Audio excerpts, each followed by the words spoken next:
പക്ഷേ സർക്കാരിനെ സംബന്ധിച്ചിടത്തോളം സർക്കാർ നിയമിക്കുന്നവരാണ് അല്ലെങ്കിൽ നോമിനേറ്റ് ചെയ്യുന്നവരാണ് ദേവസ്വം ബോർഡിലെ അംഗങ്ങളെന്ന് പറയുന്നത്.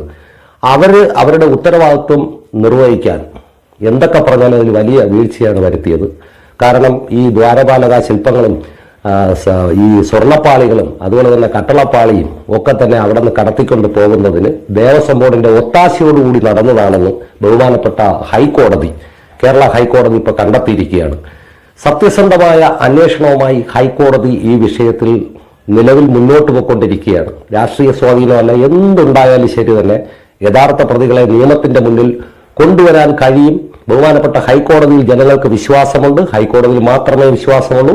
സ്പെഷ്യൽ ഇൻവെസ്റ്റിഗേഷൻ ടീം എന്ന് പറയുമ്പോൾ സർക്കാരിന്റെ കൂടെ മേൽനോട്ടത്തിൽ നടക്കുന്ന ഒന്നാണ്. എങ്കിലും ഹൈക്കോടതി നേരിട്ട് മേൽനോട്ടം വഹിക്കുന്നതിനാൽ അതിനുള്ള ഉദ്യോഗസ്ഥരെ സർക്കാരിന് സ്വാധീനിക്കാൻ കഴിയുന്നില്ല.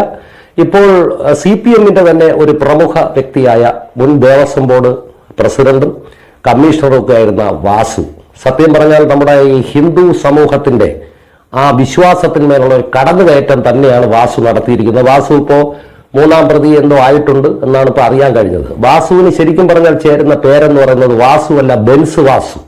കാരണം അത്രത്തോളം വലിയ കൊള്ളയാണ് അദ്ദേഹം നടത്തിയിരിക്കുന്നത്. ഈ ഹിന്ദുക്കളുടെ വിശ്വാസത്തിനും കടന്നുകയറ്റത്തിനും നേരെ നടത്തിയ ഈ ആക്രമണം ഒരിക്കലും വെച്ചുപുറപ്പിക്കാവുന്ന ഒന്നല്ല.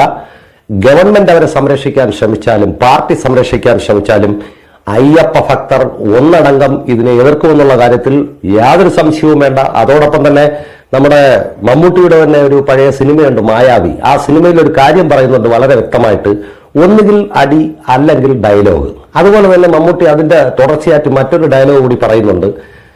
ജയിലിൽ ഇപ്പോൾ ഗോതമ്പുണ്ട കിട്ടുന്നില്ലടാ അലവിലാതി എന്നും പറഞ്ഞുകൊണ്ട് കരണത്തടിക്കുന്ന ഒരു സീനുണ്ട്. അതേ കണക്ക് നമ്മുടെ കേരളത്തിലെ ജയിലുകളോ ഇന്ത്യയിലുള്ള ഒരു ജയിലുകളിലും ഗോതമ്പുണ്ട ഇപ്പോൾ ഉള്ളതായിട്ട് അറിയിട്ടില്ല. പക്ഷേ ഇതിൽ യഥാർത്ഥ കുറ്റവാളി എത്ര വലിയ രാഷ്ട്രീയക്കാരനായിരുന്നാലും ഉദ്യോഗസ്ഥനായിരുന്നാലും അവരെ കൃത്യമായും ഗോതമ്പുണ്ട കിട്ടുന്ന ജയിലിലേക്ക് തന്നെ മാറ്റണം.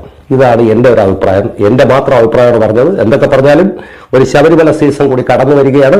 ജയകുമാർ സാറിന് നല്ല രീതിയിൽ ഇതിൽ മുന്നോട്ട് പോകാൻ കഴിയട്ടെ എന്ന് ആശംസിക്കുകയാണ്. അതോടൊപ്പം തന്നെ യഥാർത്ഥ കുറ്റവാളികൾ രാഷ്ട്രീയക്കാരായിരുന്നാലും ഉദ്യോഗസ്ഥരായിരുന്നാലും അവരെ സംരക്ഷിക്കുന്നവരും ഗൂഢാലോചന നടത്തിയവരും എല്ലാവരും തന്നെ ഉറപ്പായിട്ടും നിയമത്തിന്റെ പിടിയിൽ നിന്ന് അവർക്ക് രക്ഷപ്പെടാൻ കഴിയുന്നില്ല.